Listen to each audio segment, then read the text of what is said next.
ತಪಾಸಣೆ ಇಲ್ಲ, ನಾವು ಭೇಟಿ ಮಾಡ್ತಾ ಇದ್ರಿಗೆ ಮಾತಾಡ್ತಾ ಇದ್ವಿ. ತಪಾಸಣೆ ಸಲುವಾಗಿ ನಾನು ಬಂದಿದ್ದೆ, ತಪಾಸಣೆ ಮಾಡ್ತಾರೆ, ಇವರು ಎಲ್ಲ ಮಾಡ್ತಾರೆ.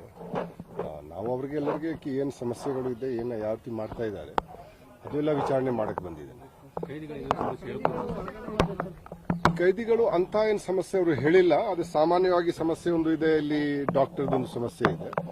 ಅವ್ರಿಗೆ ಕೈದಿಗಳಿಗೆ ನೋಡಕ್ಕೆ ಪರ್ಮನೆಂಟ್ ಡಾಕ್ಟರ್ ಯಾರು ಇಲ್ಲ, ಅಲ್ಲಿ ವೇಕೆನ್ಸಿ ಇದೆ, ಅಲ್ಲಿ ಖಾಲಿ ಇದೆ. ಅವರು ಡೈಲಿ ಬೇಸಿಸ್ ಮೇಲೆ ಬರ್ತಾರೆ, ಆದರೆ ಯಾವುದು ಪರ್ಮನೆಂಟ್ ಆಗಿ ಡಾಕ್ಟರ್ ಇಲ್ಲ. ಅದಕ್ಕಾಗಿ ಅವ್ರಿಗೆ ಹಿಸ್ಟ್ರಿ ಗೊತ್ತಿರೋದಿಲ್ಲ ಏನು ಇದು ಇದೆ. ಮತ್ತೆ ಸೆಕೆಂಡ್ ನಾವು ಇಲ್ಲಿ ನೋಡಿದ್ವಿ, ಒಂದು ಹೋದ ತಿಂಗಳ ಒಂದು ಸುಸೈಡ್ ಆಗಿತ್ತು. ಒಬ್ಬ ಶ್ರೀಧರ ಈಶ್ವರಪ್ಪ ಪೂಜಾರ್ ಅವ್ರು ಸುಸೈಡ್ ಮಾಡ್ಕೊಂಡಿದ್ರು. ಸೊ ಈ ರೀತಿ ಇಲ್ಲಿ ಕಾರಾಗೃಹಗಳಲ್ಲಿ ಕೈದಿಗಳಿಗೆ ಒಂದು ಮಾನಸಿಕ ಒತ್ತಡ, ಮಾನಸಿಕ ಖಿನ್ನತೆ ಇದು ಬಹಳ ಜಾಸ್ತಿ ಇರುತ್ತೆ. ಸೊ ಆ ನಿಟ್ಟಿನಲ್ಲಿ ಕೂಡ ನಾವು ಪ್ರಯತ್ನವನ್ನು ನಾವು ಮಾಡಬೇಕು, ಅದು ನಾವು ನೋಡ್ತಾ ಇದ್ದೀವಿ. ಮೂರನೇದಕ್ಕೆ ಇಲ್ಲಿ ನೋಡಿ ಬಹಳಷ್ಟು ಜನ ಇಲ್ಲಿ 10th ಮಾಡಿಕೊಂಡು 11th ಮಾಡಿಕೊಂಡು ಫೇಲ್ ಆಗಿ ಎಲ್ಲ ಇರ್ತಾರೆ.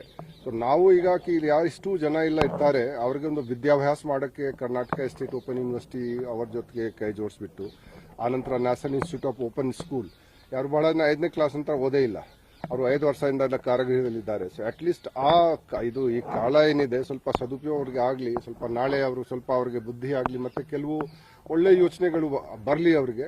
ಸೊ ಆ ನಿಟ್ಟಿನಲ್ಲಿ ನಾವು ನಮ್ಮ ಎಲ್ಲ ಕಾರಾಗೃಹಗಳಲ್ಲೀಗ ನಾವು ಅವ್ರಿಗೆ ಒಂದು ಇವರ ಜೊತೆಗೆ ಇದು ಮಾಡಿಕೊಂಡು, ಕೆಲವು ಜನಕ್ಕೆ PUC, ಕೆಲವು ಜನಕ್ಕೆ SSLC, ಕೆಲವು ಜನ ಯಾರು ಓದೇ ಇಲ್ಲ ಅವ್ರಿಗೆ 1ನೇ ತರಗತಿಯಿಂದ ಅವ್ರಿಗೆ ಓದಿಸೋದು, ಅದು ಕೂಡ ನಾವು ವ್ಯವಸ್ಥೆ ಮಾಡ್ತೀವಿ.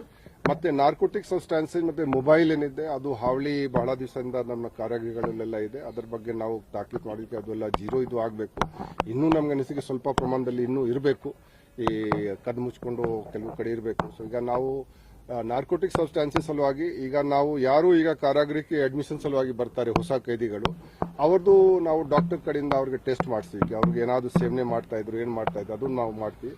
ಮತ್ತೆ ಜೈಲು ಒಳಗಡೆ ಇದ್ದಾಗ ಕೂಡ ಈಗ ನಾವು ಕಿಟ್ ನಾವು ತರಿಸ್ತೀವಿ.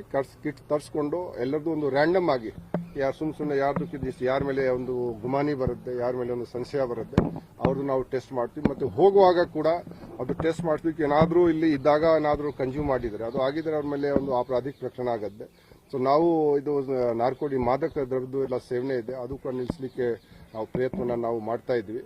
ಮತ್ತೆ ಕೆಲವು ಕೈದಿಗಳಿಗೆ ಇಲ್ಲಿ ನಾವು ನೋಡ್ತೀವಿ, ಅವರು ಯಾರು ಫಸ್ಟ್ ಟೈಮ್ ಆಫೆಂಡರ್ಸ್ ಇದ್ದಾರೆ, ಯುವ ಅಪರಾಧಿಗಳಿದ್ದಾರೆ, ಅವ್ರಿಗೆ ಪ್ರತ್ಯೇಕವಾಗಿ ಇಡಬೇಕು, ಅದು ನಾವು ವ್ಯವಸ್ಥೆ ನಾವು ಮಾಡ್ತಾ ಇದ್ವಿ.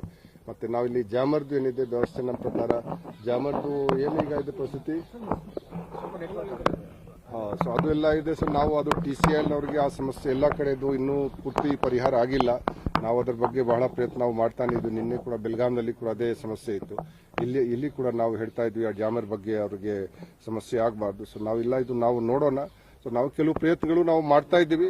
ಸ್ವಲ್ಪ ಮಟ್ಟಿಗೆ ಈಗ ನಮಗೆ ಅದು ಸಕ್ಸಸ್ ಆಗ್ತಾ ಇದೆ, ಆದರೆ ನಾವು ಬಹಳ ಕೆಲಸ ಇನ್ನು ಮಾಡಬೇಕಾಗತ್ತೆ, ಬಹಳ ಕೆಲಸ ಈಗ ನಾವು ಮಾಡೋದು ಇದೆ. 5 ಕಿಲೋಮೀಟರ್ ನಮಗೆ ಗೊತ್ತಿಲ್ಲ, ಆದರೆ ಡೆಫಿನೆಟ್ಲಿ ಸ್ವಲ್ಪ ಮಟ್ಟಿಗೆ ಸಮಸ್ಯೆ ಆಗತ್ತೆ. ಯಾಕಂದ್ರೆ ಇದು ಎಲ್ಲ ಕಾರಾಗೃಹಗಳು ಏನಿದೆ ಈಗ ಊರ್ ನಡುವೆ ಆಗ್ಬಿಟ್ಟಿದೆ. ಯಾವಾಗ ಸ್ಥಾಪನೆ ಆಗಿತ್ತು ಆ ಟೈಮ್ಗೆ ಊರು ಹೊರಗಡೆ ಇತ್ತು. ಈಗ ಬೆಳೆದ ಎಲ್ಲ ಕಡೆ ಬೆಳೆದು ಬಿಟ್ಟಿದೆ ಇದು ನಗರಗಳು.